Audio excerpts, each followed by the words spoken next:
So the reason why we're here, the reason why is that in individual conversations that we've been having over the last several months with our friends and neighbors, we've discovered that most people don't know about the proposed jail. And I'm seeing people here nodding their heads. This has been the best kept secret by the De Blasio administration. And so what we are trying to do tonight is to just have an informational meeting.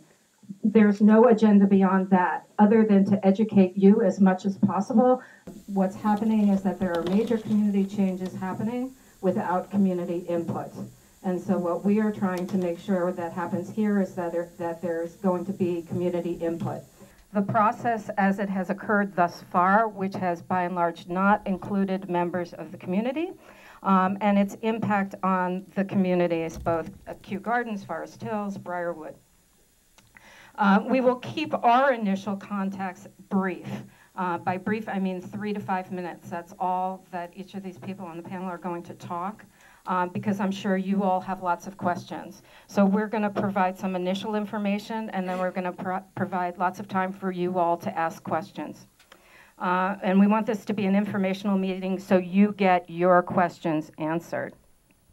So the evening will be structured in the following way. Each person will talk for 3 to 5 minutes on a various topic. These include the history of the proposed jail, information on the impact on Kew Gardens and the surrounding neighborhoods, land use issues, financial concerns, and where our elected officials have stood on these topics. So you'll know where our electeds have or have not been involved as it relates to that. Finally, James Quinn, who is the, where did he go? He's around here, sorry. Oh, there he is. Oh, you went to the middle. I thought you were going to be on the end. Quinn Senior Executive DA has joined us as he's an expert who can talk about detainees, statistics, and issues as it relates specifically to Rikers Island. As a reminder, if you all could turn off your cell phones, either silence them or turn them off, that would be greatly appreciated. Once everybody on the panel has had their few minutes to talk about these various topics, I will then open up the room to Q&A. What I will ask of you when it comes to Q&A is please make sure that this is not an opportunity for speechifying, but is really a question. Okay, there's a lot of people in the room, and I'm sure a lot of people have questions, and we want to be able to answer them as much as we possibly can. Please also do wait for a microphone to get to you in order to be able to ask your question. We are going to be sending this out by Facebook Live so that people who are not here in the room will be able to follow the conversation that's going on here. Oh, on the Facebook page. Do you want to give me the address? Yeah. It's the Community Preservation Coalition NYC. Community Preservation Coalition NYC. That's where it will be on the Facebook page. Finally, we have handouts for you to take when you leave, which provide information about how you can learn more, because as much as we'll be able to do tonight, I'm sure you're going to have lots more questions, and you're going to want to delve into some of these topics a bit more, and so we will give you some information about how to do that, how you can become involved, and most importantly, phone numbers for how to contact your elected officials. All right, so that's how we're going to proceed this evening, and so right now I'm going to hand it over to Sylvia Hack. Hi, good evening. Thank you so much for coming out on this really cold night. We could talk for the next 2 hours about how we got where we are and why we're here tonight. We only found out about this proposal to put a 1.9 million square foot, 310 feet, 30-story jail, a conglomerate, what we call a megalopolis, which it technically is equivalent to 2 Chrysler buildings in Kew Gardens, by the courthouse and by Borough Hall. We only found out about this because the mayor held a press conference on August 15th of 2018. He didn't bother to tell or contact anyone in any community in Queens, and certainly not this community, which is the affected community. And this came out of a commission called the Lippman Commission, which you can see on the web. And the Lippman Commission was very much involved in its concern, rightly so, for criminal justice reform and bail reform, and their worries about Rikers Island. But the mayor's proposal basically, as we have said, and I should say that I'm also a member of Community Board 9. I'm co-chair of Land Use, and there's my other co-chair, Sherman Kane. What we have written about recently, just even to tell our own membership, is that they're moving Rikers to us, because that's basically what is happening. So the Lippman Commission had 27 members on its board.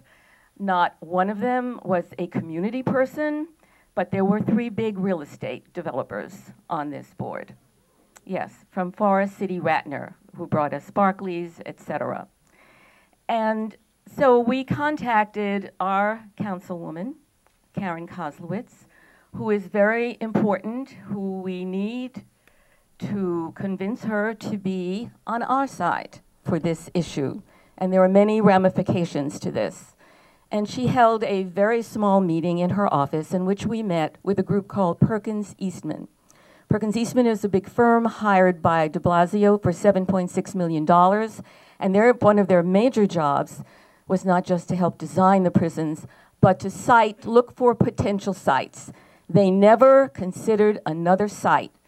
Choosing Kew Gardens, we were told finally by Dana Kaplan, who is deputy director of the Mayor's Office of Criminal Justice, that there was no other site considered, just this site, just Kew Gardens, a small, historic, ethnically diverse, very small 20,000 household community, will be overwhelmed by such a building. Finally, the mayor's people have started conversations with us, but their conversations are basically to say to us, this jail is coming to you. What is it you want in exchange? If you read the Lippman Commission report, the purpose of these jails is to become an asset to their community. Now you look at it and you say, did I say any real estate advertisement that said beautiful home for sale, beautiful apartment for rent, and just think you're going to be 2 blocks from a jail that's going to have 1,645 inmates. So when you read further, you find out that these jails were designed by the Lippman Commission and their membership because they wanted to fill them with programs and services, a community center such as we have here, tutoring, so they could help the people who were in the jails, and also to return them to their community and put those jails in those communities that needed these kind of services, because these jails are estimated to cost about $2.6 billion apiece, and that's a number from a year ago. So we have tried to point out that Kew Gardens is not that community. We don't need to change the culture and context of our community. We have a strong community, an active community, a very viable community. Why not put these jails in those communities that desperately need these services? Now, almost every borough is up in arms. There are 4 jails proposed, 1 in Brooklyn, 1 in the Bronx, 1 in Manhattan, and 1 here, in Queens. And we have with us tonight Justin Pollack, whom you will hear from later, who is leading the opposition for Brooklyn. So at this moment, we have been talking to the mayor's people, and basically they have like, we're window dressing. They have little boxes to check off as to why we should love them, appreciate them, and why we shouldn't be thrilled that this 1.9 million square foot jail is coming here. And so we are doing our very best to try to change this, to change the minds of the city council, because the city council is very critical.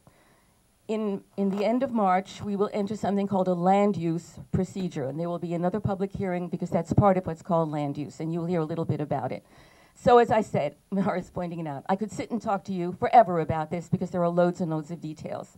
But you're here tonight because we want to hear from you what questions you have, and we're going to need your help. And you have on the sheets that you've got the names and telephone numbers, and telephones are very important here. It is almost better to call these people than to email them because they pick up the phone and they don't simply block the emails and say delete. So now I'm going to turn it over to Sherman Kane, who, to Andrea Crawford, who is going to talk to you about the impact of this jail on Kew Gardens. Hi, I'm Andrea Crawford. I live in Kew Gardens. I've lived here for 22 years. I work in Queens. I'm on Community Board 9. I was chair for, I don't know, my reign of terror was many years. And I'm part of the Kew Gardens Improvement Association and part of this coalition of neighbors that we've put together. So I want to talk about the impact. So what's very interesting, we've had 3 meetings with the mayor's group, and we asked them each time, I think, as Sylvia said, they didn't look anywhere else. Why? Well, you have a transportation hub. You have the courthouse. So the first time they were here, they had never been out to Queens Boulevard at rush hour. They didn't understand the structure of the E and the F. So just little statistics from 2017. Ridership in 2017 on the E and the F was 7.8 million. Ridership on the Q37 in 2017 was 2.4 million. That doesn't have the Q46, which is about the same, which runs up Union Turnpike to LIJ and starts at the base of the E and the F. Now, we do know that if you're on the south side of the E and the F, it's a very narrow stairway up, and we know that that cannot be widened because when they were putting the elevator in, they had to put it where they put it because they could not widen those steps.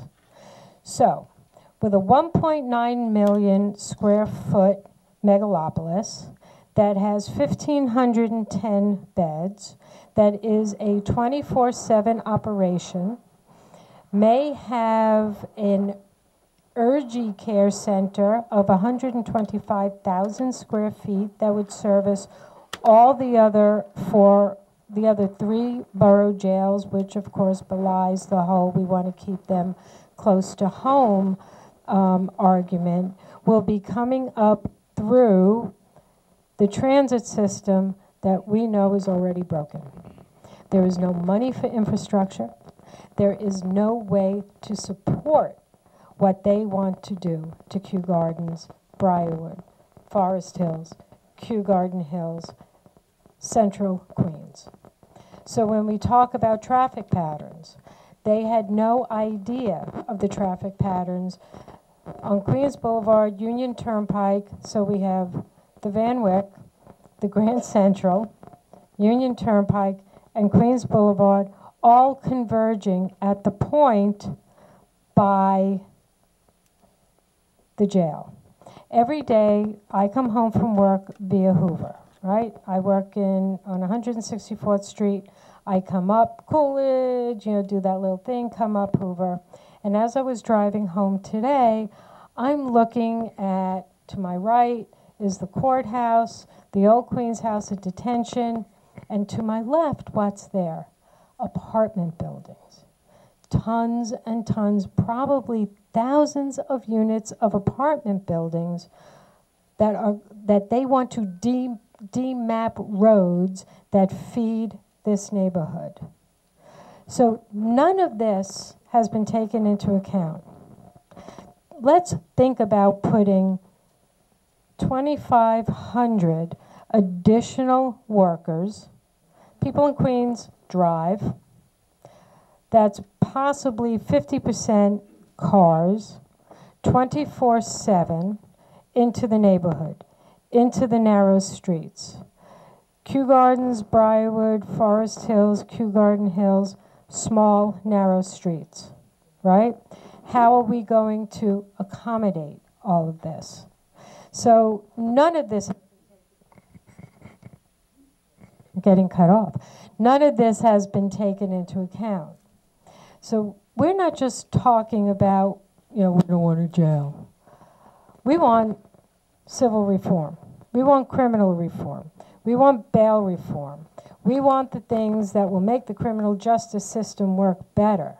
What we don't want is for our neighborhoods to be crushed. And that's exactly what will happen and nobody is listening. Nobody has asked anyone in this community what it's like, not even at rush hour. A 1.9 million square foot megalopolis that they say will have a Starbucks. I told them we have a Starbucks on Union Turnpike. We don't need it. So I am going to pass on to the next speaker, and I want everyone to think about that, and we're going to answer more questions. I'm Sherman Kane, and I am the co-chair of the Land Use Committee on Community Board 9 with Sylvia, and I have some factual information for you. We are waiting for the CPC, the City Planning Commission, to certify the mayor's plan.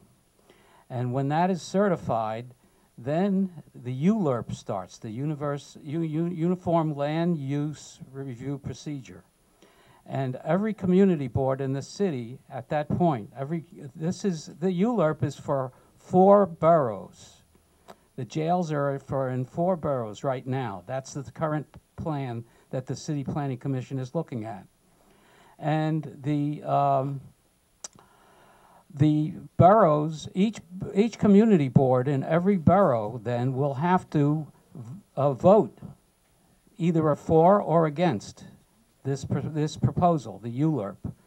And after that is the city council, and I think then it's the borough president. I'm not sure what the order. Borough president first, then the city council, and then the mayor. And of course, we know where the mayor is going to stand. And what we are asking everyone here to do is to get their city council people to get on board on the right side of this issue. What side are they on now? Most of the city council, unfortunately, is from what we hear, they're going along with the mayor. And I don't understand why they're doing that. And I think it's because the jails are not going in their district. So we're going to hold off questions. Okay. And the other issue I wanted to raise was the money issue. You know, Sylvia touched on this. She mentioned that there is, okay.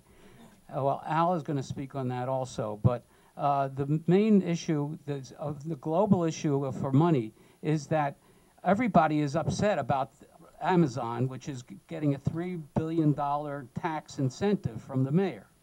However, nobody seems to hear about the fact that this proposal is going to cost more than $10 billion.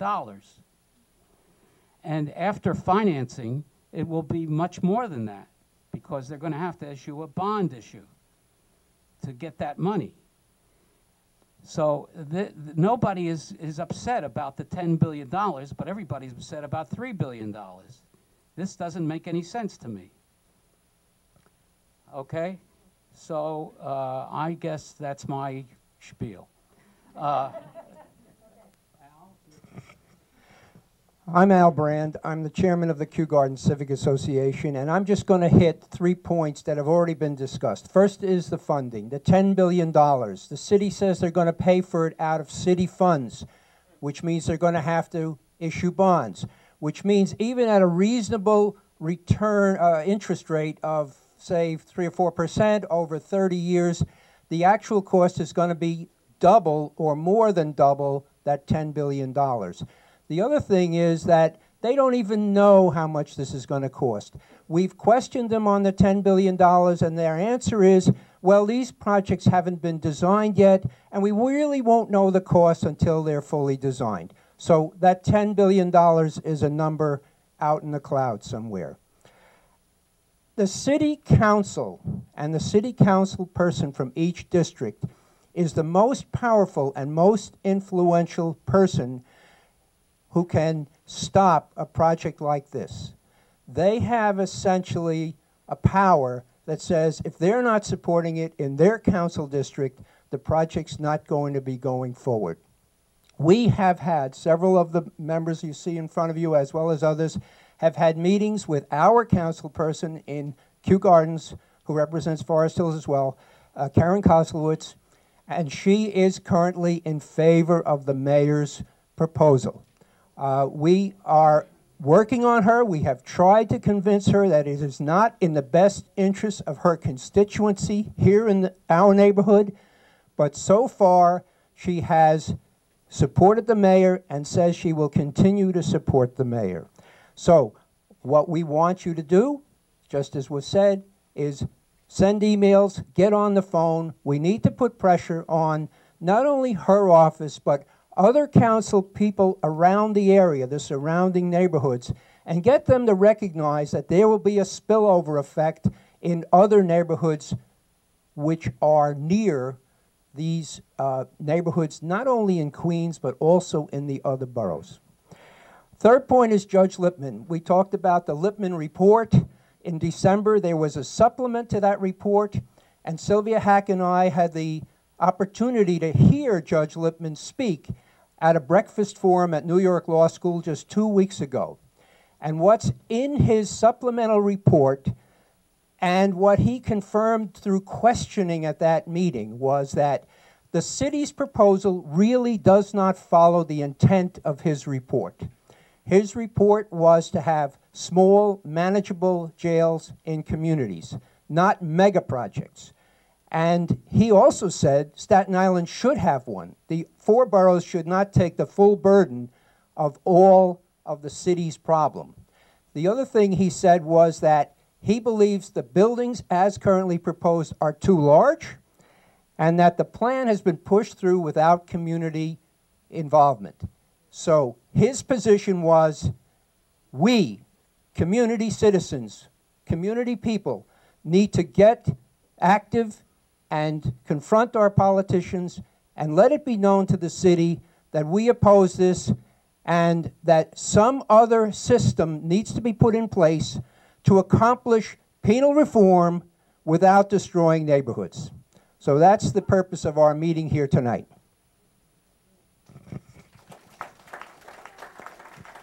I'm Don Pistone. I'm the president of the Kew Gardens Civic Association and a member of this coalition.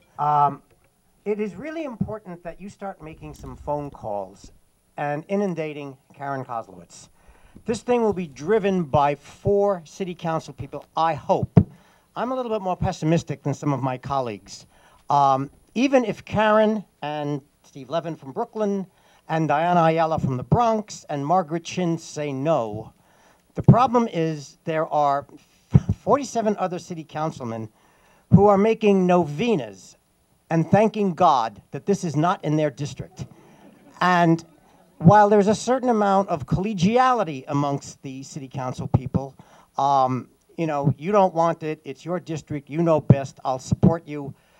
I am not so sanguine that that's going to happen here. I'm afraid, I really am afraid, and I'm hoping I'm wrong. I'm hoping this is just my personal nightmare. That what is going to happen is when it comes for a vote, they're going to say, I love you dearly, Karen, but I don't want this in my neighborhood. I'm voting for it. Tough darts.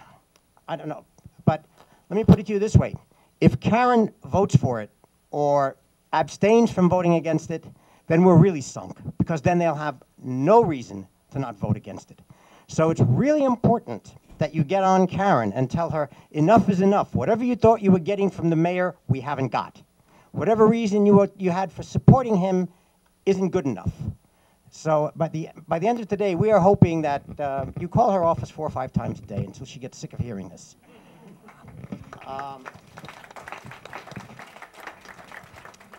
Now, they also wanted me to talk about this beast called the Neighborhood Advisory Council.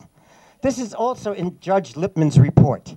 Judge Lippman thought that these neighborhood advisory councils were supposed to be formed to give the mayor's people input about where a jail would go, how big it would be, some things like that. He thought this would be starting in January of last year.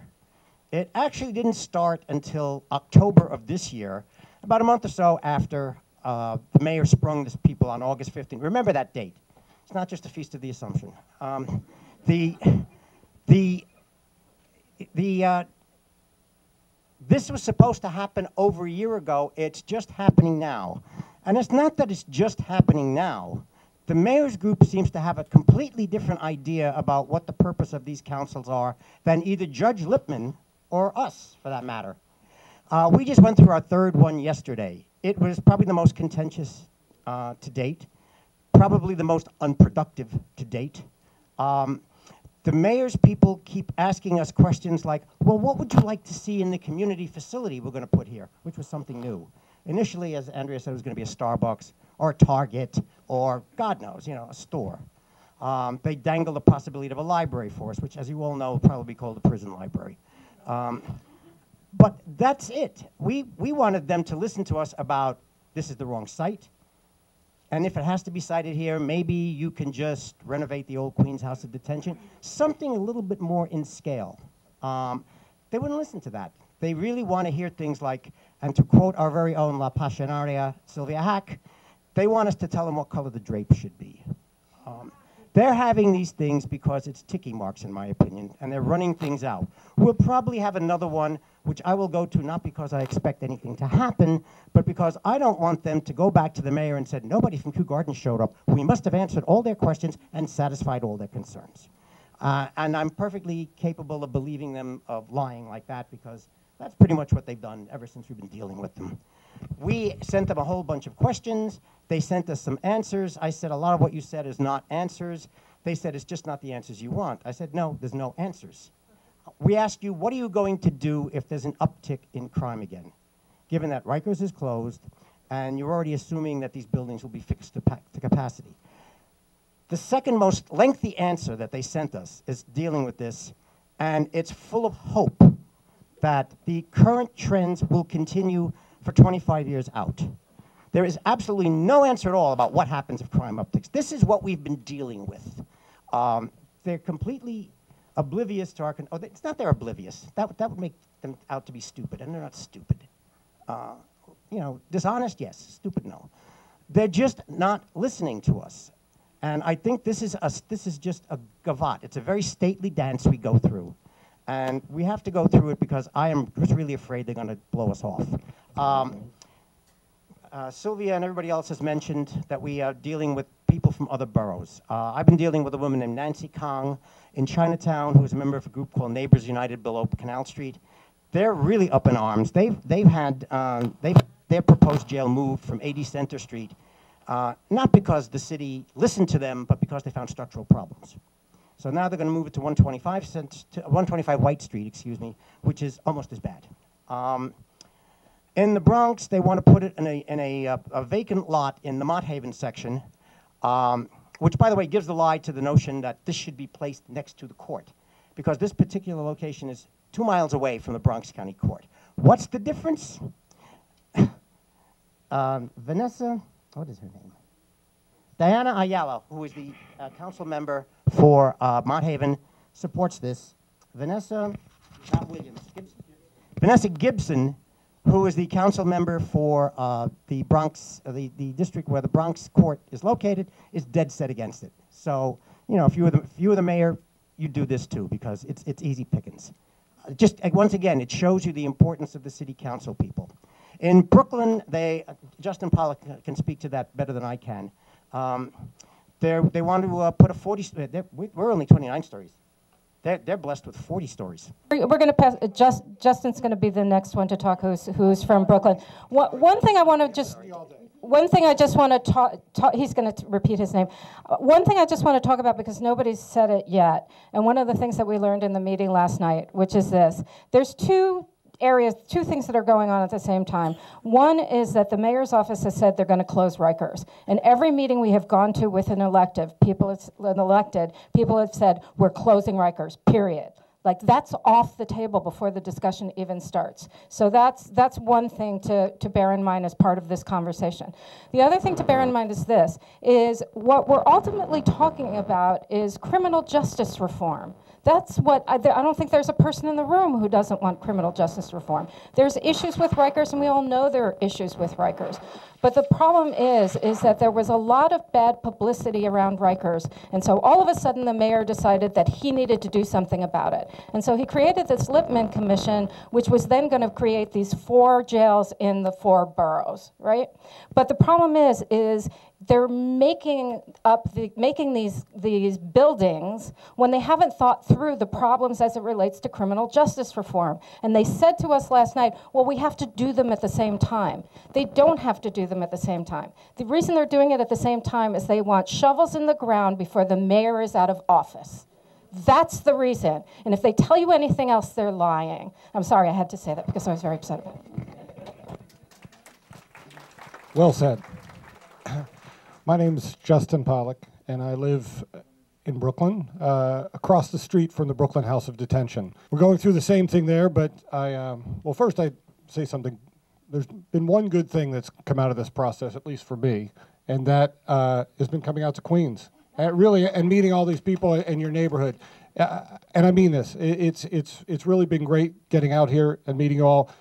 You have a great neighborhood, and you should fight to keep it. So I'm not going to dwell too much on Brooklyn, but talk a little bit about Queens and reiterate some of the things that everyone here has said. Everyone here, you really do have an audience of one, and it is Karen Koslowitz.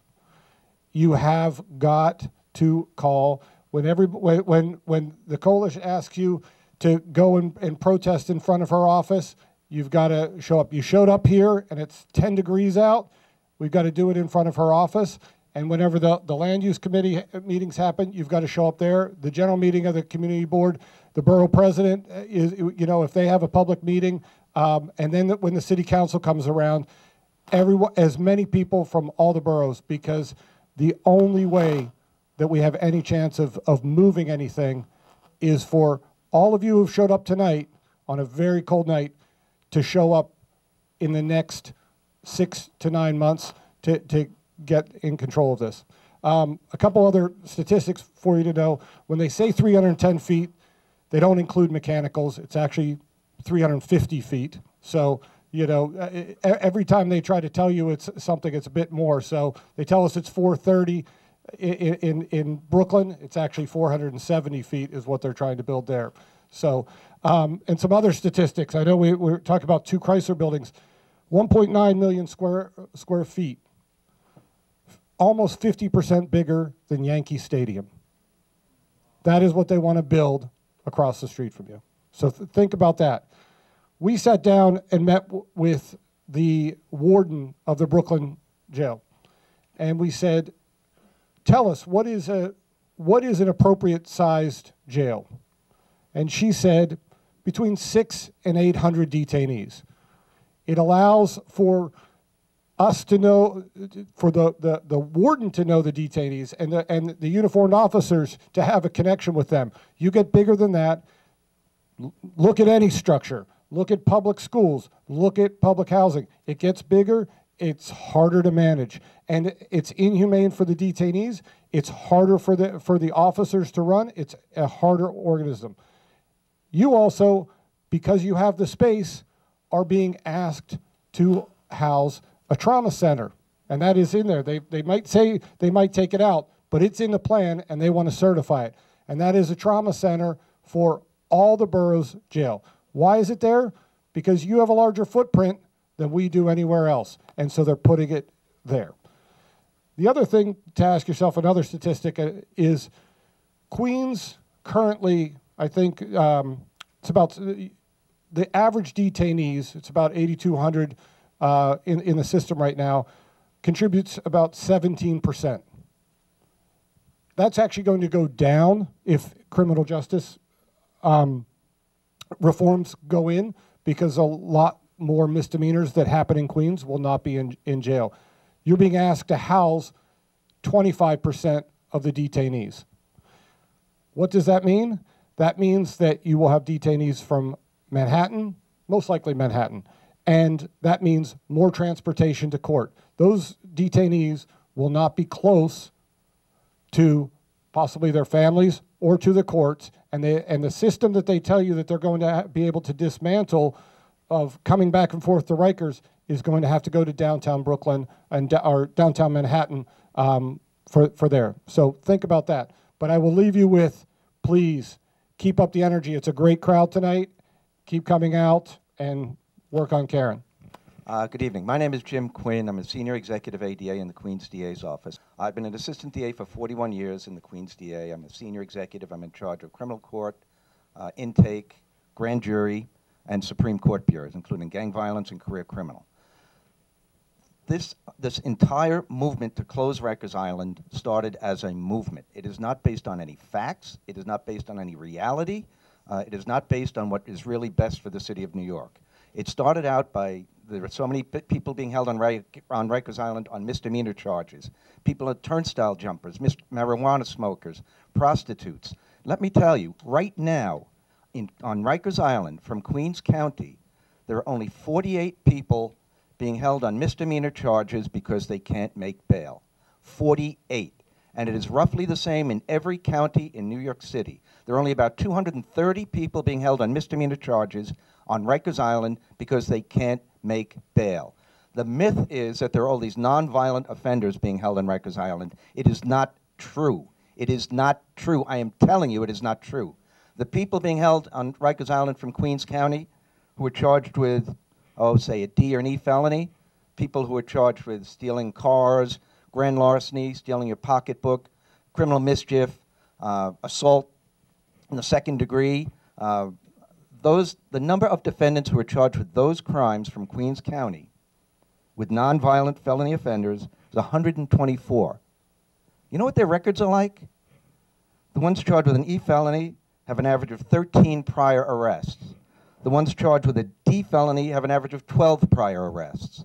The 30 people charged with A misdemeanors have an average of 14 prior arrests. These are the people that they want to release from Rikers Island in order to get the population down to 5,000. It is an artificial number. It's not based on any reality. It's not based on any real study of what goes on in the criminal justice system. It is based on a number that they figured they needed to get it down to 5,000 to keep the prisons in each borough small enough so that they would not get the community opposition that they anticipated. The Lippman Commission was started by Melissa Mark Viverito, who wanted to close Rikers. She put Judge Lippman in charge of the commission. He wanted to close Rikers. They staffed it with a bunch of good government groups and legal aid society groups, Bronx Defenders, Legal Aid, and a bunch of real estate agents, companies that came up with a conclusion for what? To close Rikers. In order to close Rikers, they had to get the population down to 5,000. In order to do that, they have to release 3,000 people from Rikers Island. There are currently 8,200 people on Rikers Island. 8,200. The city comes up every once in a while to say, oh, we got below 8,000. Well, it's a seasonal numbers at Rikers Island. It can shift 400 numbers any way on any given period of time. There are 8,200 people on Rikers now. To get the population to 5,000, I'm sorry. To get it down to 5,000, you have to release 3,200 people. There are only 2,900 people on Rikers Island being held simply because they can't make bail. The people who are held on Rikers are parole violators, sentenced prisoners, people who are there on violations of probation. There are only literally, and we've studied this over and over again, less than 3,000 people being held solely because they can't make bail. If you released every single one of those people, you still have to release people who are being held on parole violations, remand, and sentenced prisoners. They are the most violent people in the city jail system. The people, the 3,000 that we're talking about, have records that go, well, like I said, 12, 13, 14 prior arrests. Most of them have prior felony convictions. They have an average of 6 or 7 prior misdemeanor convictions. 40% of them have gone through alternative sentencing programs from Queens, have gone through alternative sentencing programs. In other words, we've tried to put them in treatment and they've failed. That's why they're in Rikers. The city's plan is to release all those people over time, but they're going to release them and set up a system where they will never have to go back into jail. And that is what is happening. We can talk about criminal justice reform, and everybody is, willing to sit down and talk about it, but some of the things that they're talking about are going to endanger the people of this city. I'll give you a couple of other quick numbers. From 1992 until today, or until the end of 2018, there were 3,207 murders in Queens County. 3,200 murders. If the rate in 1992, there were 341 homicides. Last year, there were 62. If the rate from 1992 stayed the same over the last 26 years, there would have been 6,000 more murders in Queens County for a total of 9,200 people murdered in this county. The reason that the homicide rate went down is because the city got wise, the police department got smarter, the DA's offices got smarter, and they started prosecuting the people who should go to jail. And because the crime rate went down, the population in Rikers started going down. Now, you know, we heard numbers of how much it's going to cost to close Rikers. The Lippman Commission estimated it would cost $11.7 billion just to close Rikers, to tear down Rikers and build new prisons around the city. But they would finance it over 30 years, and they estimated the cost would be $33 billion. That's just to build Rikers. But the other problem is that the city of New York is under federal consent decrees to improve Rikers Island as it exists. It's going to take years and years to build these prisons all over here. It took 7 years for them to build that turn that vacant lot into a parking lot. How long do you think it's going to take them to build a 30-story prison? But while that's going on, the city has to rebuild the prisons on Rikers, and they're going to spend billions of dollars to do that, only to tear them down once these prisons are done. It is an enormous amount of money that the city is going to spend. It is an enormous risk to the people of the city of New York by releasing all these prisoners into the general population.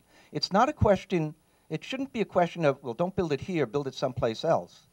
Why not do the realistic thing and rebuild on Rikers Island? Rikers Island is there now. It exists. There is vacant land on Rikers Island that they could start to build on tomorrow if they really wanted to. And you know, and also when you look at, I'm sorry, tell me if I'm, all right, okay. The best practices for building prisons is to build horizontal prisons. When you build a prison that's 30 stories high, and you can talk to correction officers, you know, correction officers associations, you can talk to architects, the best practices for building prisons is to keep them low. Because when you have a 30-story prison or a 40-story prison, it's extremely difficult to move prisoners from the 30th floor down to the 2nd floor. So what they have to do, and the City of New York's plans, are for every housing unit in every prison, they're building a separate recreation area.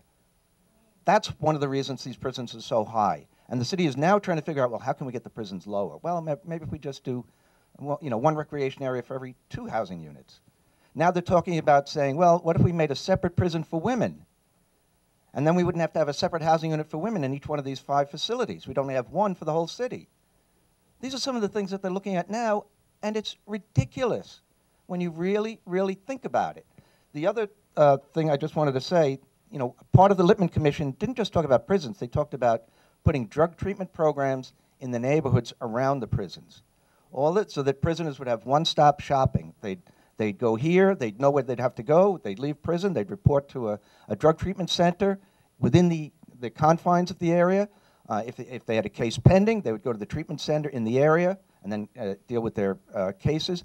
That's very rarely mentioned in any of this stuff, but it is in the Lippman report. Yeah, the note about the infirmary, that Queens is going to have the one infirmary for the entire city of New York. And, you know, you talk to Elias Hussamadin is the president of the Correctional Officers Benevolent Association. He will sit and tell you, people don't want hospitals in their neighborhood because hospitals are a 24-hour operation. A prison is a 24-hour-a-day operation. Prisoners are going to be coming here, people are going to be visiting them. We have a problem with gang members showing up on court dates. We have to adjust the dates that defendants appear in court so that we don't have all the members of the Crips appearing on the same day as the Bloods and the Latin Kings and, you know, all these different groups. We work with court security to make sure that certain prisoners do not appear on the same dates as others. This whole thing, it's inconceivable to me that anybody who looks at this rationally and responsibly could be in favor of the plan that the city has. I keep repeating, and the DA has said this before, that the most logical thing to do, the fastest thing to do, the most efficient thing to do, the cheapest thing to do, the best thing to do is to rebuild the prisons on Rikers Island, keep them there. You can expand them, you could make them state-of-the-art, You could do whatever you want. You don't have to go to all these community meetings to try to convince communities to accept a 30-story prison in their midst, and you could do it without the aggravation. You could do it faster. You wouldn't have to wait 10 years for these prisons to be built. Thank you. I saw one hand over here. One last comment also I wanted to make about this, which is this, is we've heard the money about how these jails are going to be built. We haven't heard anything about the money that's going to be put aside to maintain these jails. So one of the other big concerns about this is money hasn't been put aside to maintain Rikers. So Rikers, became less good over a period of time, and the expectation is that's going to happen here. So instead of having a jail that nobody likes in one place, we're going to have jails that nobody likes in 4 places in boroughs throughout the city, right? And if you want a good idea of the replication of that, just think of NYCHA, right? And this administration has been responsible for maintaining those houses. So I'm going to start here and start walking around. Hi, good evening, everybody. Mr. Ryan, my name is Andy Hevesy. I'm the assemblyman for the adjacent area over here. Mr. Ryan, I used to work for you and Judge Brown and Scott Kessler in the Domestic Violence Bureau. So, Mr. You look like a Ryan. Ryan's the chief assistant. That's right, I had it right, I was close. Mr. Quinn. Okay, well, we worked for you as well, apparently. My question for you is, you have an interesting take. Can you explain the consent decree that came down from the federal government that they're required to rebuild Rikers? Because why is that not a complete game changer here? If they're required by federal government, how we get to that stage, then why are we even having this conversation?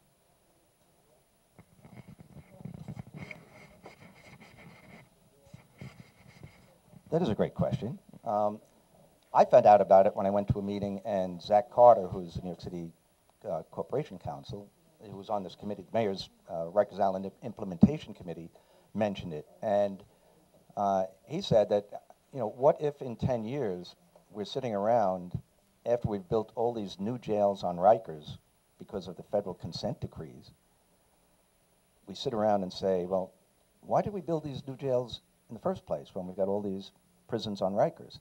It should be a game changer, but it's not, because the closing Rikers is not based on reality. It is a movement.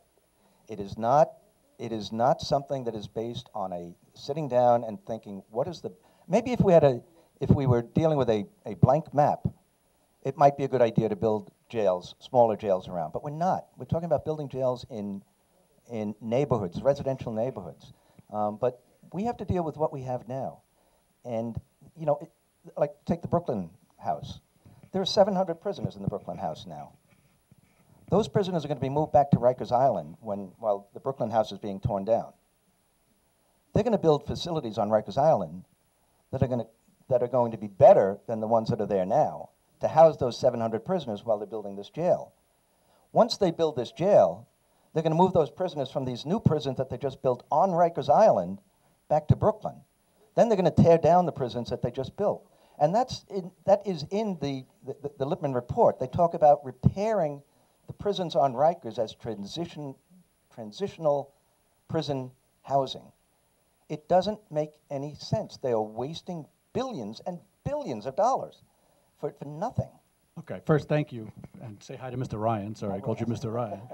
Let me just suggest the following. I'm not going to give a speech because that's not what I'm here for. First, I have not publicly taken a position on the move of Rikers, and I'll tell you why. Although there's some really interesting facts that I've learned here. So number one, I don't vote on this. Okay, I have no vote. I have a big microphone. I'm an assembly member from an adjacent district, and I've lived here all my life. So, considering what I've heard here now, there's some very compelling arguments to come out against it. However, I don't vote. Okay, that's number one. Number two, I'm the chairman of the Social Services Committee in the State Assembly, which means I'm responsible for people who are on public assistance. There are consequences for people who go to prison. There's a prison to public assistance and homelessness pipeline. It's all interconnected, and I know Rikers is a mess. What is really concerning me is to get to a consent decree, and I guess I'm going to have to do my homework, and if anybody else knows this, please tell me. But to get to a consent decree from the federal government, that means that somebody had to sue the city about the conditions on Rikers. And if you get to a consent decree point, that's got to mean that the federal government is telling the city, hey, clean up Rikers. If this is a way for the city to try to escape the consent decree, that's not appropriate and that's a problem. So we'll have to investigate that. But there's a lot of interesting information here. I thank you all for letting me come and listen and learn something tonight. Thank you. Just one moment before we continue with the questions. My name is Maddie Faruqi, and I am with the Coalition. If you've been getting emails, our petition on change.org, Facebook, any of that, that's usually me. I'm not sure how most of you heard about tonight's meeting, but I'm assuming it's one of the many ways in which we've conducted outreach. I just want to make sure, because everything that you're hearing tonight, all of the questions that you have to follow and the answers that will come, at the end of the day, why we have you here and why we need you, we're gonna answer all the questions. We need action, we need support, we need your presence. So for that, I need your emails. And if we don't have your contact, there is a sheet that we're passing around. It is also the petition against the jail. If you raise your hand and let me know, I'll make sure it gets around to you, or you can just come find me at the back later. But I wanted to get that out there before people start leaving.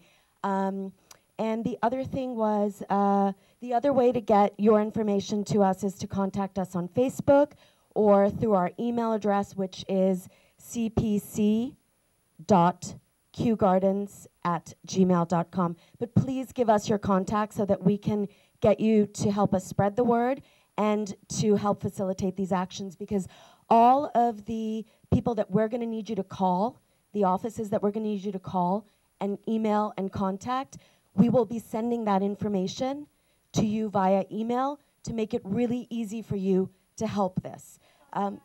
Yeah, it's on the back of that, but give us your emails because there are lots more actions coming up. So I am going to return this back to the audience. I think we had, do you want? Yeah. We'll go to two sides.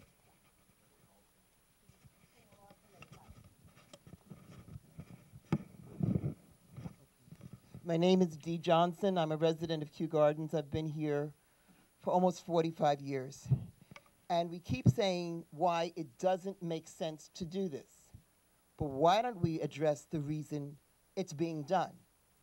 They want Rikers for their private interests to build condos and everything else, so private interest groups are gonna make money off of it. And if you don't face that reality, you're trying to be logical and they're being greedy. Come on. Let's look at that. And what can we do to address the fact that that's what's going on? You've got a borough president who sits there and she's running for DA. So is this her problem? It's not going to be in her backyard anymore because she's not going to be at Borough Hall. She's going to be in the DA's office. So where is her priority right now? We have to make this our priority, but we better look that they've got dirty hands. So please look at the reality, okay? Because that's, and also, what about the fact that just last February, they just finished rebuilding the municipal parking lot. Cost us a lot of money, and now they're gonna tear it down to build this new thing. They're wasting funds. Talk to Scott Stringer. He's supposed to be in charge of fraud and misuse and waste. That's his job, so we should be making sure that everybody is writing to him and asking him, wait a minute, this is misuse, this is fraud. We have certain means of addressing these things, but we need to use it. But take the shades off your glasses and look at what's really behind it, because it's not that it's logical, it's fraud, okay?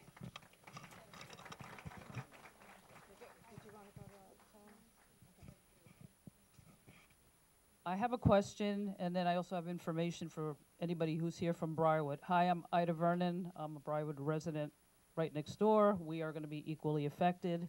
I don't know who's here from Briarwood, but some of us are starting to organize the Briarwood resistance.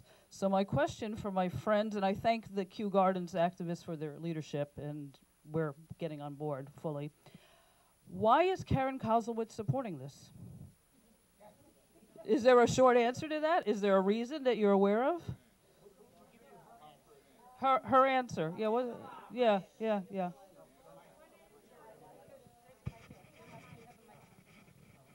And then I have something. Okay. Okay, this is...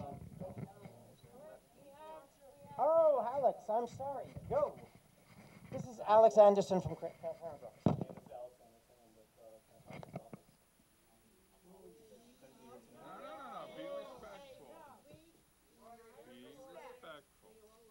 There's obviously a lot of concern. I'm going to take this back to her, and that's completely logical. It's a big project, big implications. The reason why she hasn't come out against it, and I wouldn't say she's for a jail in Kew Gardens, but the reason she hasn't come out against it is because she's dealing with the political reality that it's likely to pass. If she comes out against it, if she comes out against it, the mayor will shut her out and she will have no seat at the table to negotiate the worst case scenario. Oh my God. The truth is, over the last several months, she's in constant communication with the mayor and the administration to negotiate these terms down from what the maximum envelope is.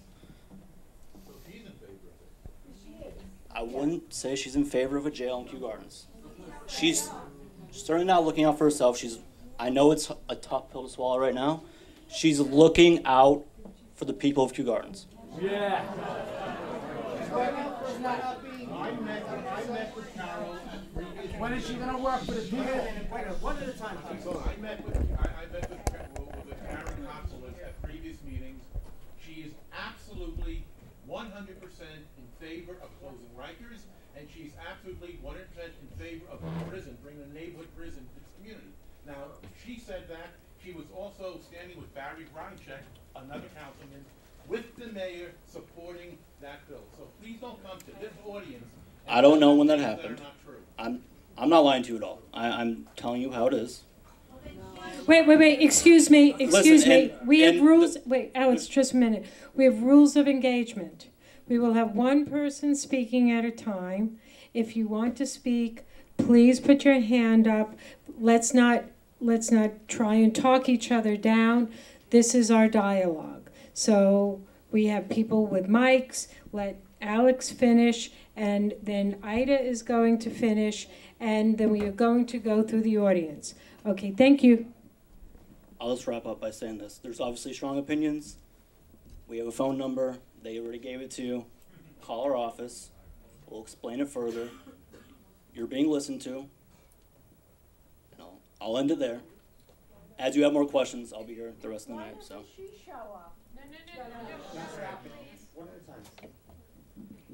Yes, I'm sorry, a few other things. So that's Karen Kozowitz, who represents Kew Gardens. Rory Landsman represents Briarwood, Jamaica, Kew Gardens Hills, also other affected communities. If you are not already aware of this, he's on the record. He's in favor of it because he is an advocate of criminal justice reform as he sees it. And he also is on record for saying that there's no residential neighborhood near the court that's going to be affected. So I would just say Rory's constituents are not advisory committee with the mayor's reps. They're very nice and well-meaning, but they're really not listening to us.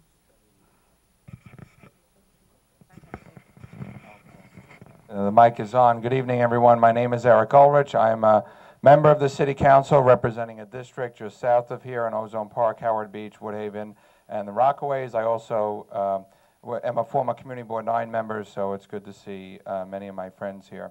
I am opposed to closing Rikers Island. I have been. I think the mayor's plan is downright dangerous. I don't agree with it, but I've been instructed not to give a speech. I'm here to ask a question. I've listened to all of the speakers, and the question that I have, and maybe my good friend the Assemblyman here could help us with this answer as well, is have we reached out to Governor Cuomo to see if something can be done at the state level? Because, hold on, because a lot of times when the city did not want to do something such as the Atlantic Yards project in Brooklyn, when the community board and the local elected officials were opposed to the development of the Barclays Center, they were preempted by the state, and the governor came in, and that's how we got the Barclays Center. So my answer is, if we are opposed to having jails in our residential communities and closing Rikers Island, how come we can't call on the governor to step in and save this community? Seriously? We're going to kill this guy. He just asked me a question. I was sitting down, everything was going good. Here's the answer first. Number one, if you want somebody to go to Cuomo, it's not me. He and I have we're not close. But the short answer is no. That's a possibility. But I also do want to go back, and you're giving me the opportunity, you gave me the mic. Two things. Karen Kozowitz, guys, I've known for years. She's tough, she's smart, she's listening, and she's playing the net. No, listen to me. No, hold on, Mr. Bedell. Let me be honest here. She had a conversation with me that was different than the conversation she had with you. That's number one. Number two, wait a minute. Number two, this tactic, while you may not like it, is smart. If she becomes the enemy and the yeller and screamer, and if they bulldoze over her, which is a distinct possibility, because if they get 3 of the other council people to do it in the other boroughs, she gets bulldozed, then she will have zero say in how this goes down. I know that's not what you want to hear, but it's a tactically smart move. I know you want her yelling and screaming, but I'm not so sure that yelling and screaming is going to help you here. Okay, just factor that in. Karen is smart and tough, and she's playing the game, and I'm not sure if she was coming out right now and saying no, no, no, no, that's what you need. That could be a losing hand. Let me just weigh in. I know you don't like it. It's easier for somebody to just yell and say no and no. But it's a dangerous game. Let me just say this too, as a member of the council and as a colleague. I know her to be a good and decent and honest person. And I want to say this, the real villain here is not Karen Kozowitz, it's Bill De Blasio, because if it wasn't for the mayor trying to raise his profile and close Rikers Island and run for some other office, we wouldn't be having this meeting tonight. So keep our eye on the prize here. Thank you. Next question, please. We have a microphone up here. I'm not going to go with the vitriol that I really feel about this, but about 1 calendar month ago, Scott Stringer sat up in front of this room, and he told me that Rikers would cost $15 billion, if anything. It would be more expensive to do it on Rikers Island, any rehab. He said that the governor was in on this, and that Karen Kozowitz was in on it, and it was a done deal. And that's what was said, and I sat somewhere right about these seats between a month and 6 weeks ago. So that was said. Now, questions.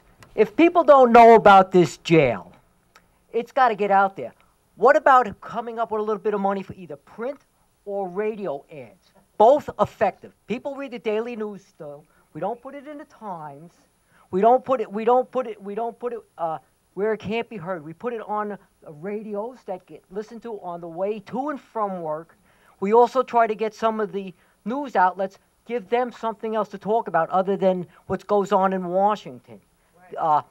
And what we do, if for attack, we try to embarrass the mayor with the things. We have NYCHA, that's an absolute mess. We have a man that's just talking about free health care for all, 600,000 people, $100 million, and he hasn't said where it's coming from.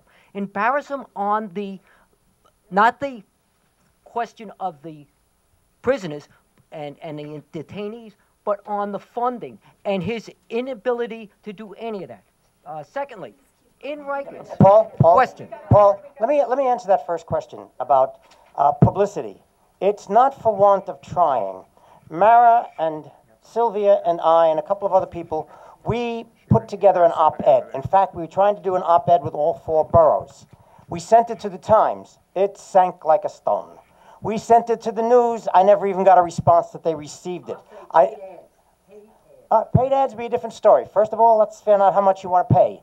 It'll cost you $100,000 to take a full-page ad in the Times. I pay when it comes to political things. You pay $100,000? We got that's what I'm talking about. What it's going to be. We have the only press coverage we've gotten so far has been the local papers, and thank you all. The news has had some coverage. They printed an op-ed by D.A. Brown saying what a stupid idea this was. But the Post hasn't really covered it. The Times coverage was limited to a rather stupid piece about the fact that initially when they were going to build the new prison in Chinatown, they were going to have to tear down the marriage bureau. And that was it. So it's not for want of trying. I mean, if I wanted to be a conspiracy theorist, I'd say somehow the mayor's gotten all 3 citywide newspapers to not cover this. But they're not covering it for reasons that I can't figure out. The Times will give 4 full pages to Amazon, but you can't get a letter to the editor about this. And by the way, the 3 big networks aren't any better, the TV networks. So that's the answer to that question, Paul. Next person, please. I just want to remind everyone, please limit your comments or questions no more than 2 minutes. Thank you, so that everyone really gets a chance. Okay, thank you. Hi. Questions, yes, thank you. Sure. So I wanted to say a couple of facts before my question. One is that 80% of those detained on Rikers are awaiting trial. Yes. Hi, I'm Lauren Feldman Hay. I've lived in the neighborhood for around 6 years. I did live in Queens when I was 4. I was born in the Bronx. Also lived in Manhattan. What's your question? My question is, what do you think about the 98% of sexual abuse allegations on Rikers that were not reported to the NYPD? I'm trying to bring light to the issue that the environment on Rikers is not safe. It's not a good idea to... Finish your question. And there was one other thing I was trying to say, but I can't find it. Is that your question, though, ma'am? I'm sorry. That's it. Yeah. What do you think about the sexual abuse and the rapes that go on at Rikers Island? For the record, I'm opposed to it. Okay. Okay. Now, if you sit down with Bernie Kerik, who used to be the Commissioner of Corrections for the City of New York, who ran Rikers Island, and you spoke to him about what's going to happen when they put in a new Rikers, put in new prisons. First, he'll tell you that the prisons should have a capacity of 12,000. The second thing he'll tell you is that if you think you're going to do away with sex abuse between prisoners on Rikers Island by building a new prison, you're wrong. It's still going to happen, no matter what you do. Secondly, the notion that 80% of the people on Rikers Island are awaiting trial is not true. Only 30% of the people on Rikers are being held because they can't make bail. There are 1,000 people being held on parole holds. 1,000 people are being held on parole holds. 2,000 of them are remanded because they are such a danger of either flight or to kill somebody. In other words, people charged with murder, robbery, attempted murder, any sort of thing like that. I'm sorry, but I can't hear you. Well, I've seen people be remanded for nonviolent things. Okay, like what? You can sit here and say, I've seen people remanded. We process 70,000 arrests a year in Queens County alone. You don't know why people are being remanded by the court. It could be that they have an out-of-state warrant. It could be that they have a history of not appearing. They may not have a violent crime that they're charged with, but they may have of charging people. Okay. Just for the record, before we continue, it should be it should be clear that the issue that we're dealing with here today is the jail in Kew Gardens and in the other boroughs. There's no doubt that there are horrible things going on in our prison and jail systems, not just in New York City, throughout the country. There is no doubt. And I think to even have this conversation about the jail in this neighborhood without keeping in the back of our minds that criminal justice reform has to happen. It has to happen all throughout this country. It has to be dramatic, and it has to happen quickly. That is a given. Okay, I just want to be sympathetic. No, he is not fear-mongering because there are also facts that he's dealing with, right? Not everyone in jail is innocent, unfortunately. Okay? There are dangerous people there, believe it or not. And yes, innocent people get caught up in the red tape. We all know this, and everyone in this room should know this, okay? So now we're just going to move on with the next question. We're taking a question over here, and then we're going to go to the other side. Hi, my name is Dave Udon. I lived in Kew Gardens for about 10 years, but I'm a native New Yorker. I'm just going to go common sense. The common sense is, on the news you hear all the time, It's the lowest crime rate in New York City right now. You always hear it on the news. Also, this is on from January 22nd from Scott Stringer, the lowest inmate population in 37 years. So why are we even building new jails? That's one. There's 9,000 people, in 8,896 as of June in Rikers. There's nothing wrong with Rikers. Administration and the way they run it. That's the only thing that's wrong with it. So I'm going to tell you guys, I'm just going to talk to the people. Listen, when you vote, don't vote down party lines. Go with your heart. Research. When you call Karen Collins' offices, just don't go Democrat because that's what they count on. Vote for the person that is not for this jail. Listen, you guys are being too nice. The question is, tell your neighbors, tell Brooklyn, tell your family, and go that way. And when you call, it's not going to go down party lines, and you're going to go, and one person followed the Pied Piper with the homeless thing, and she didn't get reelected. So it can happen. Vote with your heart. We really would like to answer any questions that you may have. I'm sure. The reason, and there's a lot of material coming out of the mayor's office, a lot of material that came out of Lippman.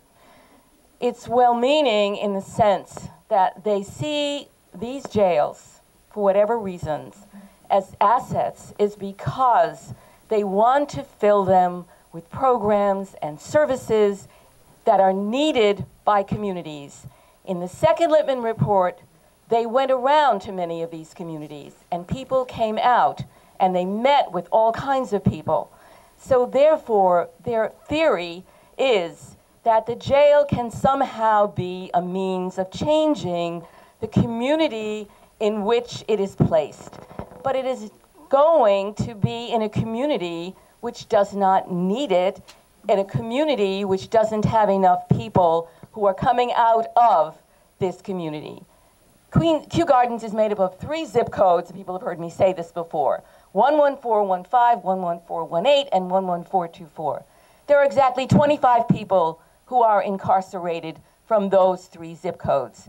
Many, many people are coming out of Jamaica, out of Far Rockaway, and we heard last night that Jamaica has its own problems. But the issue is that if you're going to start throwing $30 billion at this problem, then at least you should try to put it where it's going to serve the people who are asking for these services in their community.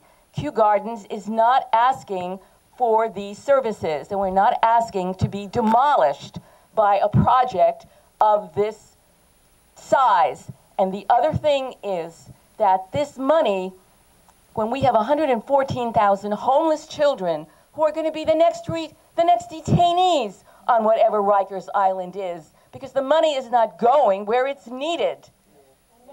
Right. And when you make your calls, and we hope you're not going to just make one call, but that you're going to call as many times as you can during the week, because it has to sink in on them that there is real opposition and you are willing to go the limit here. And without that, we are in trouble. And that's why it wasn't easy to organize this.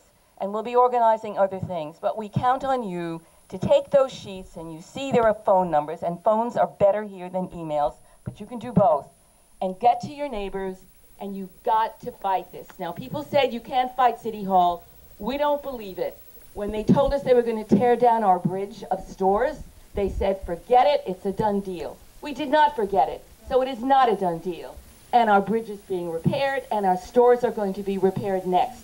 So if you get out, every one of you, and talk to 2 or 3 other people, and get on the phone, and use the power that you have, you can fight City Hall. We cannot let this mayor and all of these council people get away with it. There are 51 members of the city council. We need a majority vote against it. And that's where the land use process comes in. So when you see the names of the city council that are on the back here, these are the power leaders. Corey Johnson wants to run for mayor, we hear. That makes him more vulnerable, and maybe he'll listen a little bit more. But you have got to be active. That's the message. And when the city starts the land use process, we are trying to stop the clock for the land use process. We do not want this program, this plan to be certified, and we have made it very clear They are bulldozing ahead, and we are doing our best, because once the land use clock starts, that means that the city certifies, the City Planning Commission certifies, and then the clock starts, and there is an end. And the end is the vote of the City Council, and then the vote of the mayor. And that's what we want not to happen. Yes, I'm Kevin Clark. I'm president of the Queens Civic Congress, who opposes the closure of Rikers. My question is, we presently have 3 boroughs with neighborhood jails. Are they any safer by any studies than Rikers Island? I know from personal experience working in the emergency room at Lincoln Hospital for 8 years that what was rolling in from the barges doesn't make me think so. I guess Mr. Quinn would be best able to answer that. The only thing I can tell you about that is that when I've spoken to, as I say, Elias Hussamadeen, who's the president of the Correction Officers Benevolent Association, and when I heard Bernard Carrick talk about it, those jails are no safer, even though they're smaller, and the new jails that they're going to be building will not be any safer than the jail cells on Rikers Island. So that is all a myth. And you know, the question is not whether to rehabilitate Rikers Island or reform it or change it. The question is all about zip codes, about where you're going to put those prisons. And there is no reason why you can't build those jails on Rikers Island and make them better, more efficient, and do it faster. Just one quick thing, if I may. They talked about, the Lippman Commission said that it would cost $33 billion over 30 years to build these prisons around the city. To rehabilitate every single one of the NYCHA apartments, and there are 179,000 apartments that house 500,000 people, is estimated to cost $32 billion. Now you tell me what is a better way to spend $32 billion on rehabilitating every single NYCHA apartment. I grew up in a NYCHA house. I grew up in Ravenswood houses. Those buildings were built in 1951. Some of the buildings on Rikers were built in the 70s, in the 80s. These aren't dungeons. These aren't prisons that were built in the 1800s. So my whole point is that this is not logical. It is based on myths. It is based on close Rikers now became a slogan, and that slogan, they're trying to convert it into policy, and it is bad policy. We have a question from the back. Good evening. I'm Grace Anker. I have a business here, been a resident for 8 years and a local business in the community. I certainly have a vested interest in the impact. I thank the committee tonight, especially for identifying how the initial committee was letting the foxes into the hen house, because what was a real estate doing in identifying the sites for development and relocation of Rikers. So they already showed that, but how do we get the other council people who have a vested interest in serving their constituents on board? And as yet, I don't really know. I mean, I kind of have an idea, and I certainly am very familiar with Ravenswood and other parts of Queens. I've grown up in Queens most of my life. So, you know, we need to form a partnership where the services are needed, and you know, also to help eliminate, you know, some of the misconceptions that are around in the general community.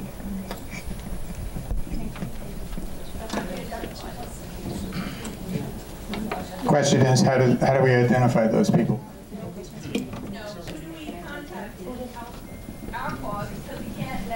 We can't get it from our local one representative on the city. So how do we try to reach out to the other council members? We need a script. If you go up on the web, you will see every single member of the city council. If you need a script, right? And the issue here is that the council people who are representing those areas where these jails are being proposed are the linchpins. That's what makes them so important. We don't know other reasons why the other, out of 51, there are only 4 whose votes are really serious here, because they are the people who cover those areas.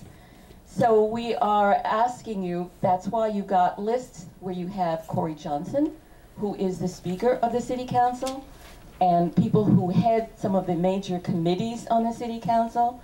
And one thing leads to the other. But if you are prepared to talk to people who you may know who live in some of those other districts, we've started to deal with the Queens Civic Congress with this, to get them to understand that this is a serious issue and it's being treated as if it were a penny ante joke, when it is, as I said, Mr. Quinn has pointed out, that we have how many 100,000 people who may not have heat or hot water tonight. And we are worrying, it seems to me, if we're going to prioritize about the wrong things. So Sylvia, you've got to start calling. Sylvia, I just want to, I had a very good suggestion that one of the things, we're asking you to make phone calls, but what are we asking you to say? So what is our ask? What is our script? Well, the script needs to be a borough jail in residential neighborhoods that encompasses 2 million square feet is not appropriate. We want a study. We want the ULURP process stopped. We want a study performed. Bob Holden in the council has a bill that needs to be signed on to. There are, I believe, only 5, Bill 140, I believe right now there are only 5 or 6 signers on, that would study the feasibility of rebuilding Rikers. That's the ask. That's the #1 ask, because we want to stop the process. We need to roll back the clock. So if somebody says, what should I say? You should say, hello, my council person. We need to stop the process of closing Rikers and spending upwards of $30 billion on jails that we don't know if we need yet. Give us your emails. We'll type it all out for you, really nice and neat and easy. Your next question is related. Yeah, I have a quick question. Is there a plan to coordinate with other communities in other boroughs that are being impacted? Justin. But I mean, outreaching to, hi, I'm originally from Brooklyn.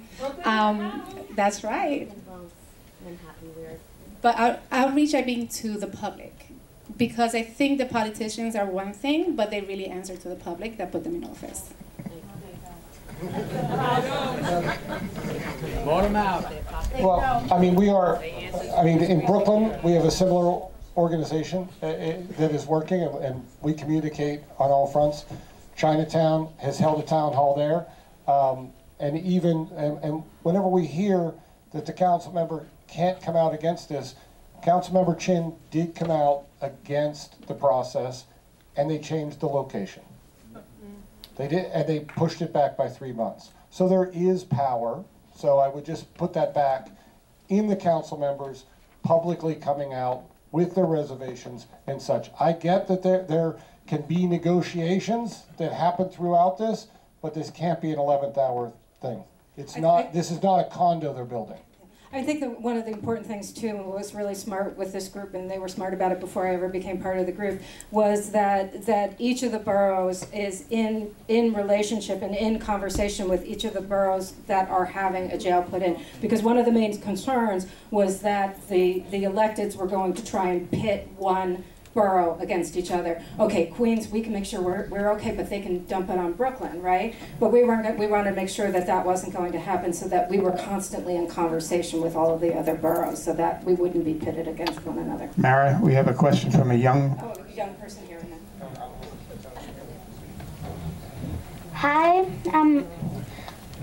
my name is Leah. I've lived here for 10 years, and my questions are, like, since there are lots of schools and many people here, why would, it shouldn't be built somewhere where there are many people? Why can't it be somewhere where, like, there are not as many people? And, why can't it be somewhere where it's, like, empty? Let me try to answer that. I can answer that best, I think, by reading to you the 4 criteria that the city set out for site selection. 1, should be near a courthouse. 2, should be near public transportation. 3, should be city-owned land. must be city-owned land. Then you don't have to worry about acquisition, and you don't have to worry about condemnation. And the fourth, which I haven't got my glasses on. Question back here, and then we're going to go there, and then we're going to... Are you done? Sorry. You can find more information on our website.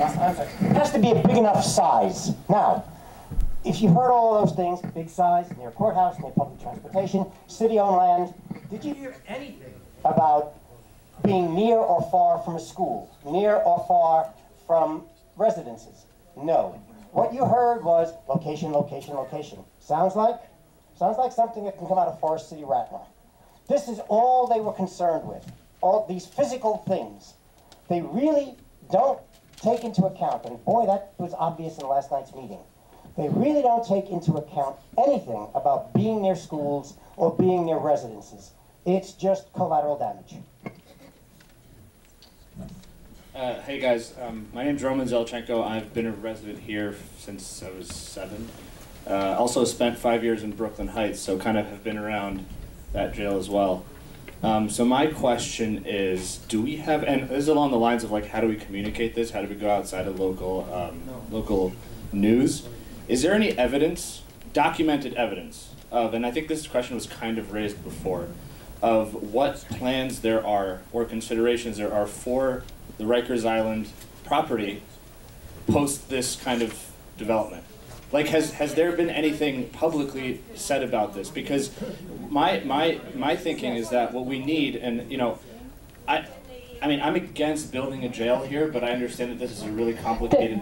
The Lippman report actually discusses LaGuardia, an extension of LaGuardia. 2 months, and Cuomo said it 2 months ago. So they're looking, which is why the state's involved. They're looking, how else are you going to extend LaGuardia, right? Well, Rikers is right there. It's landfill anyway. I would just say one more thing about LaGuardia as Queens residents. If they extend the runways, there will be bigger planes. We have one here. Hi, I'm Linda Rosenthal, and I've lived here in Kew Gardens for 27 years. This doesn't seem possible, but my question is, there was just a mention of a study about closing Rikers, or I think what you're referring to is there's a bill number 140, INT 140. INT 140, sponsored by Bob Holden, who's the council member for Glendale and Middle Village in that area. And Maspeth, he's looking for, you have to sign on in order for it to gain traction. And the bill would fund a study of Rikers Island, feasibility of rebuilding, what type of environmental remediation, because there's a lot of environmental issues with Rikers Island, because it's been used as a dump and there's no maintenance and things that deteriorate when you don't put money into operations to maintain, like NYCHA and Rikers and what they want to do in the boroughs. So we encourage everybody to contact whoever your council member is to sign on to Bob Holden's bill.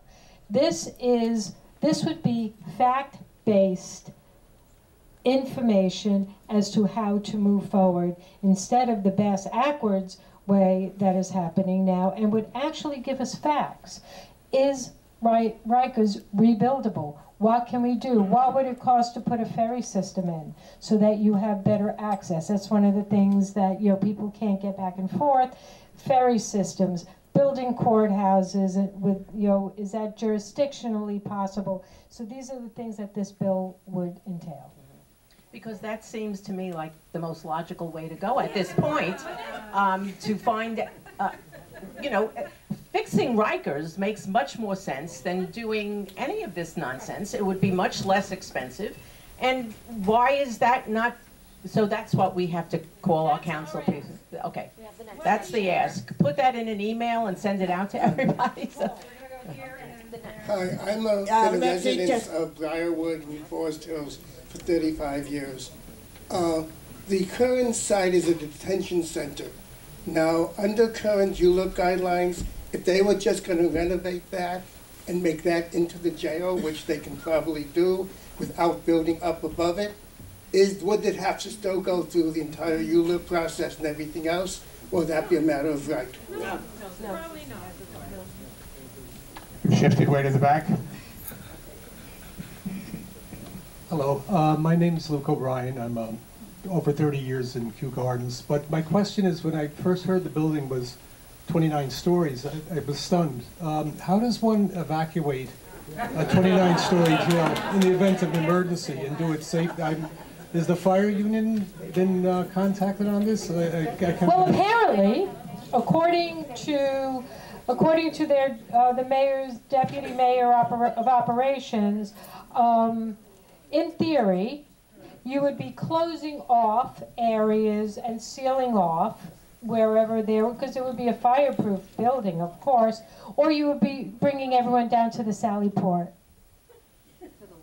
The Sally Port is the entrance, is the underground, the below grade entrance where staff enters, deliveries get made. So they would be taking, let's say, 1,100 prisoners and staff down through the elevators at the same time into the Sally Port. And visitors into the Sally Port. And we asked, how many people does the Sally Port hold? And what was the answer? They don't know. They don't know. Right, they would need vehicles to take them out of the building. So you know what they told us? Well, we'll get back to you. I really encourage all of you to go online and look at the plans for what these look like, because when you see what the footprint is and the size of this building within the context of this community, it is just completely out of whack. And the way that they have put the design together, my favorite part of this is they call it a campus. Right? It's a campus, it's not a jail, is that it's all done in pods. And so each of these pods has a little outdoor area, and the outdoor area is 750 square feet, which is about the size of half of a basketball court. So that the thought is that each of these units will be individualized, each of these pods will sort of be individualized as its own separate sort of area. And they're all double height in terms of floors, which is why this building needs to be as high as it is, so that they can create the outdoor space for each of these individual pods. Yeah, it's not a 20 stories. Each story is sort of double. It's 310, 2 towers. My name's Pat Farrell. I've lived here in Kew Gardens for over 20 years. It's known that the prisoners have overcome the guards at Rikers right now. We hear about that a lot.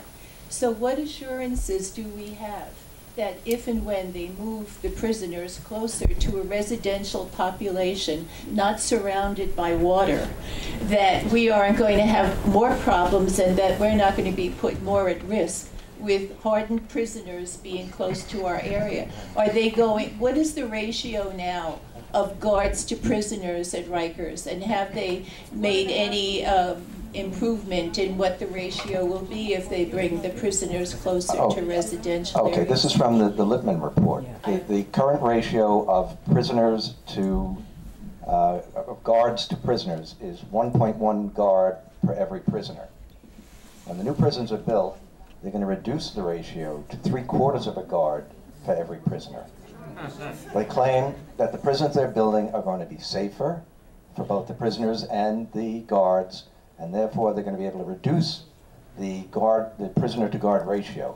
Even though, under everybody's plans, the people who are going to be left in Rikers are the most violent, dysfunctional psychopaths in the city of New York. That's the plan. The pods are going to be Hi, my name is Rafael Mizrahi, Kew Gardens born and raised. First question I'd like to ask is, there's only really two. One, who is in charge of allocating the funds so that the residents can actually make sure that people who are paying their taxes can kind of influence where they want their money to go? Which bodies or officials specifically make the final decision? And second, I think it would be wise to perhaps think what the worst possible situation might be when we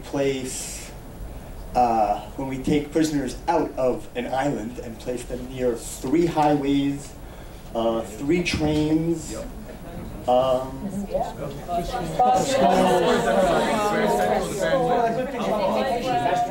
least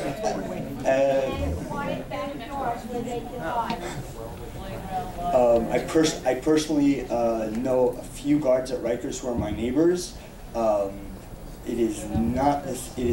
That in itself is not a safe job. There are escapes if you look on the local news.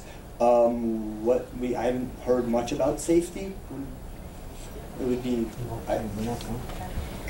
there's not one restriction on where it can be, on where it can't be placed. Is there anyone who can talk to you about placing one restriction about where it can't be placed? Well, I think what you say makes absolute sense. What doesn't make sense is what Dom had read and what they keep reiterating every time we meet with them: must be city-owned, must be by a courthouse, which, by the way, in Bronx it's not, public transportation. That's all, again, location, location, location. They didn't even know on their original drawings, if you remember what we saw in the original drawings, they didn't even have all the apartment houses that are in Briarwood around Hoover. They didn't know that they existed. So these were simple, we have a courthouse, city-owned property, it's a big piece of land, we can do it here. The Lippman report made a special mention of the fact that they should not be in residential communities. We have 2 from the center. Okay, and we're going to have time for just 3 or 4 more questions. We're getting up till about 8:45, and I want to make sure that we can start to wrap up here, and then we'll give just some final comments. And then we'll just share with you a little more information. Joan DeCamp, member of Community Board 9. I have a couple of questions. One is, wasn't Rikers Island the reform, criminal justice reform, as they closed the tombs, as they closed the local prisons? Am I misforgetting this? No, you're not. Okay, and then for the other thing about making it more convenient to not transport prisoners, couldn't some of the pre-trial procedures and things either be handled on Rikers by locating judges and, ADAs to go out and do it? Or to do some video conferencing and to be a little more efficient about it? Can I answer part of that, Jim, just for a second? I think nobody's brought up the fact that it's not about the condition of Rikers. Rikers has become a name that means something. Yeah, it has come to mean to many people that it's a hellhole and it's shortcut for saying that we are not listening and we're doing terrible things to many people who should not be there, but even those that should be there. Rikers, it's in lights over people's eyes. It has become a political football. And that's what we haven't talked about here. Everything you're saying is right, but somebody has to overcome the stigma of the word Rikers. You're fighting that. Rename it. De Blasio place. I'm serious. Joe, let me answer that question about why couldn't we have courthouses and ADAs on Rikers. That question was asked. Why not build a courthouse on Rikers Island? Answer. Building a courthouse on Rikers Island has significant constitutional implications since courthouses must be accessible to the public and the location of Rikers is physically isolated. I asked, what are those constitutional implications? You ain't going to find it in 27 articles. I asked, could they send me a case? That was 2 months ago. I'm waiting. Too bad I didn't hold my breath. That's the answer to that question. Maddie has someone up here. Too many. Maddie. Just a quick question about relocating the the courthouses onto Rikers. Rikers Island is in Bronx County. The courthouses have to be located in the counties in which the crime was committed. So you can't have Queens courthouses on Rikers Island because it's in the Bronx. It would require the constitutional implications are that it require a state constitutional amendment and changing the penal law. Okay, but conferencing. Conferencing could be done. They could solve a lot of these problems through other ways. You know, and the whole transportation issue is it's another myth. They talk about how they're going to save all this money by having the prisons right next to the courthouses. The entire corrections budget is about almost $3 billion. The transportation of prisoners to court costs $31 million a year out of a $3 billion budget. And they wouldn't save $31 million because they still have to get them to court. Whether the prison is across the street, the big thing is the salaries of the correction officers that move them from one place to the other. Just one quick thing, Joan, about video. I work in a hospital in Queens. I work with your arraignment group all the time. We have at least 5 arraignments bedside video a day. So this is not a new technology or a strange technology to either the DA's offices or the criminal, the criminal defense world. So. We have a young person who wants to ask a question. My name is Allegra Horn, and are there going to be any marches or protests? Because there will be. It's too cold. We're trying to sneak our expectations were that we wanted to make sure that people understood what the issues were, and where we initially started out was that when we talked to our neighbors, nobody knew what the problem was, and we didn't think anyone would march if they knew what the problem was. So the first step in this process was to teach everybody, and I'm a professor, so that's what I do, I teach, okay? So we wanted to teach everybody what the issues were, so you'll go out and tell all your friends what the issues were, so then when we're ready to have a protest, then we'll have lots and lots of people show up. All right. Got another one from the back. One from the back, and then we're going to continue. Hi there. This question is directed, I think, at Sylvia in particular. You have mentioned a bunch of stuff about community-based services coming here, being linked to Rikers. My name is Cynthia Kimmelman-DeVries. I live a few blocks away from here. My son goes to school in Briarwood in preschool. I was born in Queens. I've been here my whole life. And I just, before my question, I'd like to just sort of put some context behind it. I used to be the administrative director for a mental health court in the Bronx.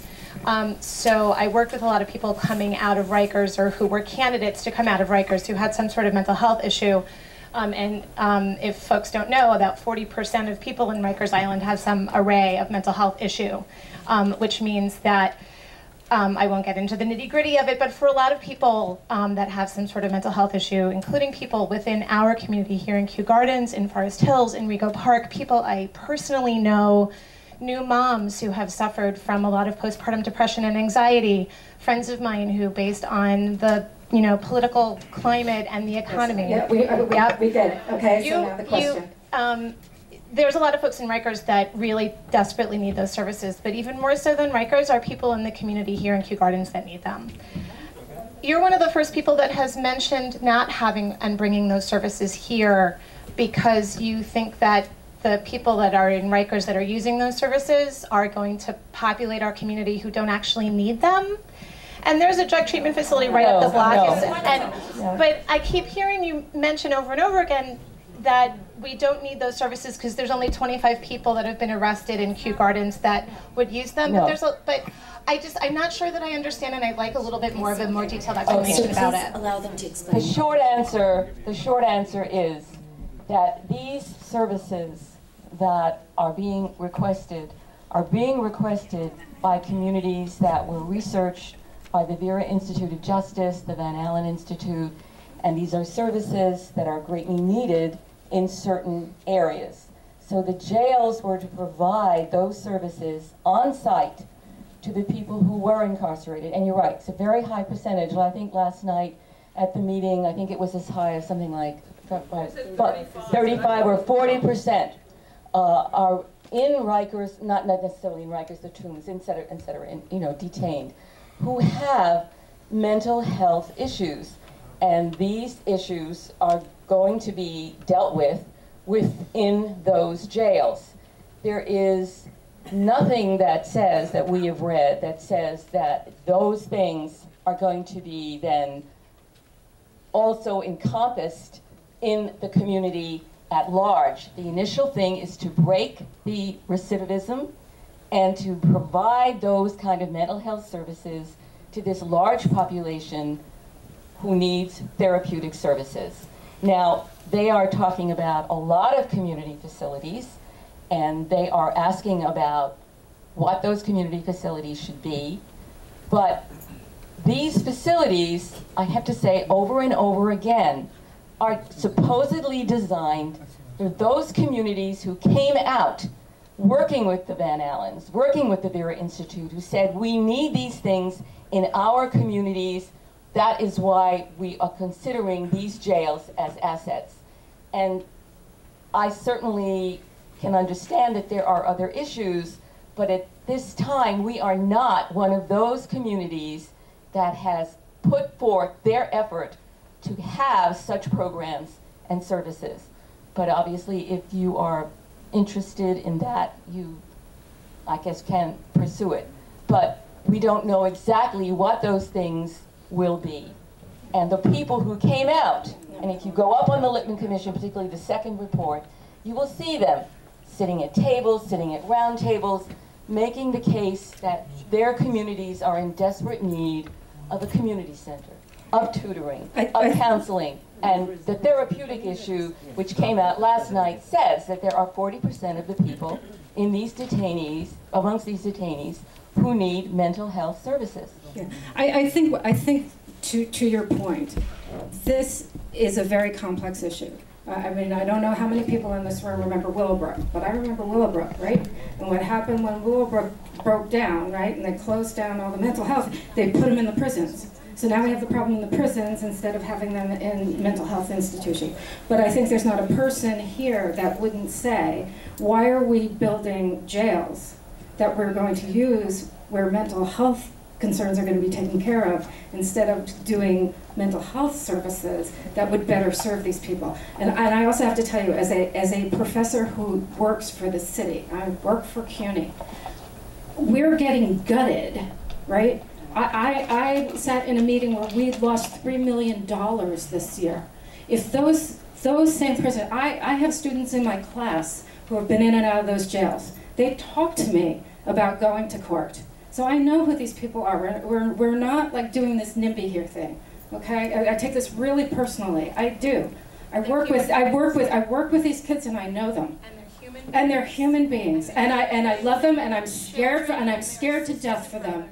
I'm scared to death for the black and brown students, men that are in my classes. I am, okay? It does not happen to live in Kew Gardens. But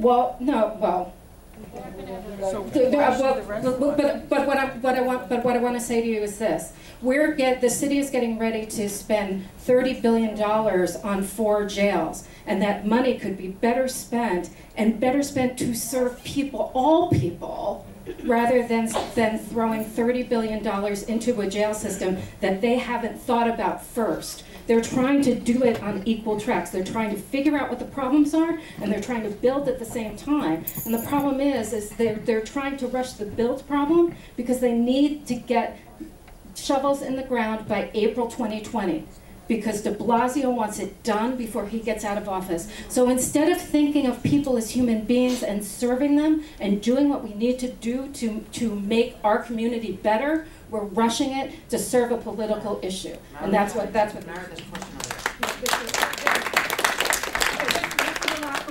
My name is Bob Friedrich. I'm president of Glen Oaks Village. Glen Oaks Village is in Eastern Queens. We are the largest garden apartment co-op in New York. We have 10,000 residents. I've been very involved in this issue from day one, and I appreciate James Quinn being here because he has really given us the facts. What's driving this, make no mistake about it, is a rigid, progressive ideology. When you have a rigid ideology, reason doesn't matter anymore. You're going to be dealing with a lot of politicians in the future, and it's very important that you guys understand what you're hearing. When Mr. Hevesty, and I have a great deal of respect for him, tells you that Karen Koslowitz is being smart, she's not being smart, because if you listen to what he said, I'm trying to educate this group because we're trying to answer the question. Okay, the question. Because there's a gentleman here did have a question. Yes. You need to listen to what your politicians are saying because they drive the agenda and they decide what's being done. In my community, we are located, we're attached to Creedmoor. And if you want to talk about problems, we have our precinct and our community has unbelievable problems because of that. You're going to have problems with this prison facility in your community. I have to ask you once again, do you have a question? Thank you. I have a ton of questions. Just one quickie that I just want to dovetail onto what Mara said. I work in the public health system, in the city hospital system, and we are starved, and I know someone is here from Lincoln. We are starved for money to take care of the poor, the uninsured, the undocumented, those with severe mental health that live on the streets, and we are starved for money. That money is being siphoned out for a vanity project. So we really need to understand what is happening here and what the implications are. Thank you. There's one more question at the end here. We've tried to get everybody in, but let's see if we can. Good evening. Is that a question? My name is Kenneth Chu from the Coalition of Asian American for Civil Rights. We were the main organizer that stopped the jail in Chinatown. And we know that there's ones that's the proposed for Kew Gardens, which is near several Chinatowns in Queens, and we just want to let you know that we are here to help. You can do it. You need to stick together, and as much as you need to listen to what your politicians are saying, you also have to remember what you want. Thank you.